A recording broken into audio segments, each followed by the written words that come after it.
आता हा भुजबळ साहेबांचा विषय आहे.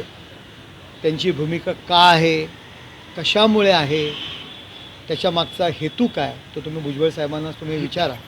परंतु जे महाराष्ट्रामध्ये एक जे वातावरण ही निर्मिती झाली होती आणि एक कुठेतरी तणावाचं जे वातावरण होतं, ते तणावाचं वातावरण दूर करण्याचं काम माननीय मुख्यमंत्री एकनाथ शिंदे साहेब, उपमुख्यमंत्री देवेंद्र फडणवीस, त्याचबरोबर अजितदादा पवार साहेब आणि त्याचबरोबर मंत्रिमंडळातील सर्व सहकारी यांनी केलेलं आहे. आणि त्याच्यामध्ये जे काही चांगलं वातावरण झालेलं आहे त्यामध्ये मिठामध्ये म्हणजे दुधामध्ये मिठाचा खडा टाकण्याचा प्रयत्न भुजबळ साहेबांनी करू नये अशी मी त्यांना एक छोटासा कार्यकर्ता म्हणून विनंती करतो. ओबीसीला कुठल्याही प्रकारचा धक्का लावणार नाही असं मुख्यमंत्र्यांनी सांगितलेलं असताना पण ओबीसीला मुख्यमंत्र्यांनी वाऱ्यावरती सोडलं असं छगन भुजबळ म्हणाले. छगन भुजबळ साहेब मोठे नेते आहेत. मी समजू शकतो की त्यांना ओबीसी समाजाचं नेतृत्व करायचं आहे. माननीय मुख्यमंत्री एकनाथ शिंदे साहेब, उपमुख्यमंत्री देवेंद्र फडणवीस साहेब, त्याचबरोबर अजितदादा साहेब या सगळ्यांनी त्यांना सांगितलेलं आहे की ओबीसी आरक्षणाला कुठल्याही प्रकारचा धक्का लागणार नाही.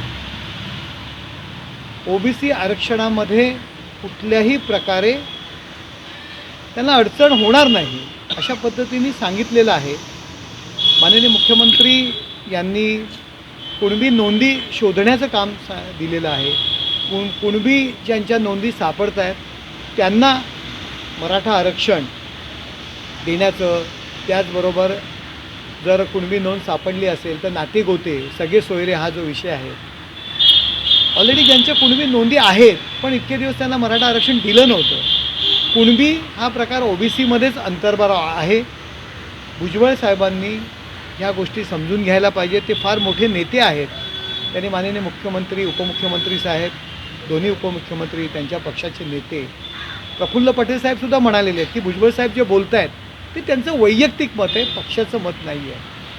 मला असं वाटतं की त्यांनी मुख्यमंत्री, उपमुख्यमंत्री आणि नेते यांच्याशी चर्चा करायला पाहिजे आणि तरच अशा पद्धतीचे वक्तव्य करायला पाहिजेत.